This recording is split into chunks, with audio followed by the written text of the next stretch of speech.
مش جه الوقت بقى ان احنا نهتم بنفسنا؟ دي ابيسود 1 من انتي مش مهملة، انتي بس ما تعرفيش. النهاردة هنتكلم عن ازاي نهتم بجسمنا مبدئيا، وقبل اي حاجة الطريقة البدائية ان احنا ناخد شاور. وكل الكلام ده مش هيعمل حاجة لو احنا مش مستخدمين الحاجات دي على نظافة. تاني اهم حاجة ان احنا نشيل الشعر الزائد، وعندك طريقتين. لو مش هتقدري على ليزر او انتي لسه بنوتة صغيرة، فانا بشوف ان الشيفنج من احسن الحاجات. والشيفنج دي بتاعه افوفا من احسن الحاجات اللي انا جربتها، وكمان سعرها مناسب ومش مقاطعه. نيجي لتاني حاجه وهي الشاور جل. انا كنت بستخدم الشاور جل ده. تقدري تستخدمي اي شاور جل، المهم انه يكون مش بينشف الجسم. كمان خطوة التقشير من الحاجات المهمة جدا، لازم نكون بنعمل تقشير لجسمنا علشان نشيل الجلد الميت. فانا برضو كنت بستخدم السكراب ده من تيلوفيل. ممكن تجيبي ده وممكن تجيبي ده من ايفا.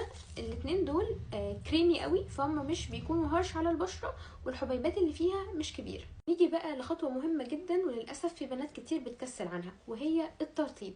وعشان ما تكسليش على الخطوة دي، خدي معاكي المرطب وانتي داخله تاخدي شاور، عشان وانس انك خلصتي ترطبي جسمك على طول ومن غير ما تكسلي.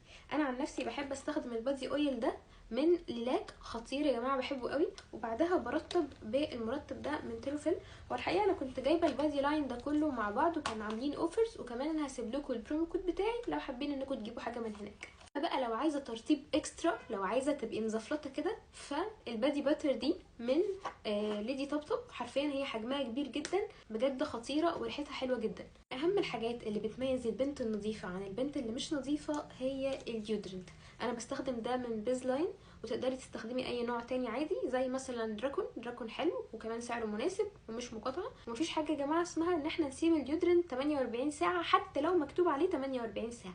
الديودرنت اخره 24 ساعه.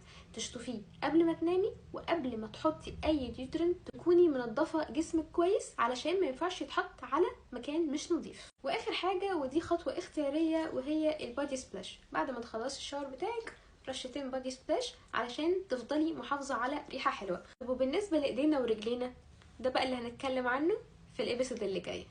يومكم جميل.